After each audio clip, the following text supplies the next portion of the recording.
বিসমিল্লাহির রহমানির রহিম।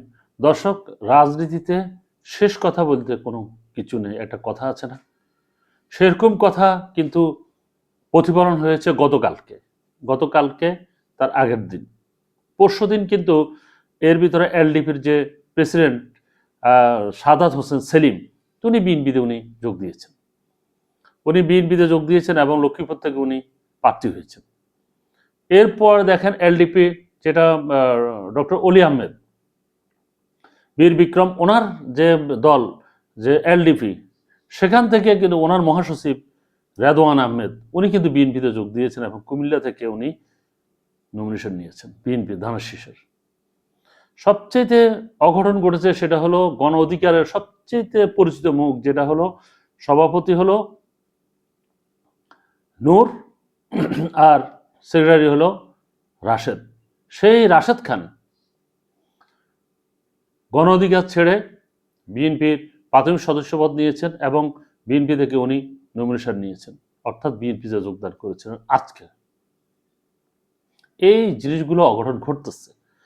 এর ভিতরে সবচেয়ে বড় অঘটন হলো সেটা হলো তাসনিম জারা, আলোচিত একজন মুখ এবং উদীয়মান একজন নেত্রী। উনি হলো এনসিপির যুগ্ম সদস্য সচিব, সিনিয়র যুগ্ম সদস্য সচিব। উনি পদত্যাগ করেছেন এনসিপি থেকে। পদত্যাগ করে উনি ঘোষণা দিয়েছেন যে উনি স্বতন্ত্র, ঢাকা ৯ থেকে উনি স্বতন্ত্র দাঁড়াবেন।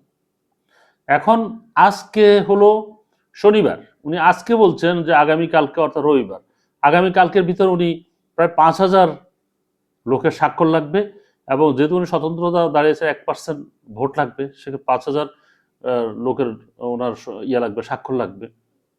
এই ৫,০০০ লোকের স্বাক্ষর সংগ্রহ করা ওনার জন্য অত্যন্ত কষ্টকর হয়ে যাবে এবং উনি সেটা স্বতন্ত্রতা দাঁড়ানোর পরে উনি সেটা টেলিভিশনে উনি বলেছেন যে ওনাকে সাহায্য করার জন্য যেন সবাই ওনাকে সহায়তা করেন, যারা যারা ওনার মতাদর্শী আছেন অথবা ওনাকে হয়তো ভোট দিতে পারেন এমন ব্যক্তিরা। তো এরকম একটা শেষ মুহূর্তে এসে সিদ্ধান্ত নিলে উনি কি সেখানে পারবেন? নির্বাচনের মাঠ এত সহজ নয়। এখানে দলীয় একটা প্রেম আছে, সেখানে অনেক মানুষজন আছে, ভোট করতে হলে ওরকম। উনি বলছেন যে ওনাকে জনগণ এমনিতে শুধু শুধু তাই ভোট দিবে এরকম সম্ভাবনা খুবই কম থাকে। অর্থাৎ সেক্ষেত্রে ওনার এই অঞ্চলের ভিতরে, বিশেষ করে ঢাকা নয়, এখানে ওনার অনেক অবদান থাকতে হবে, উনি কাজ করতে হবে। উনি যে একজন ডক্টর, উনি প্রতিটা এলাকায়, উনি প্রতিটা ওয়ার্ডে যে উনি চিকিৎসা দিয়েছেন এমন রেকর্ড নেই। ওনার কোনো একটা অবদান, যেটা সেই জিনিসটা এখানে থাকলে হয়তো মানুষ ওইভাবে ঝাঁপাই পড়তো।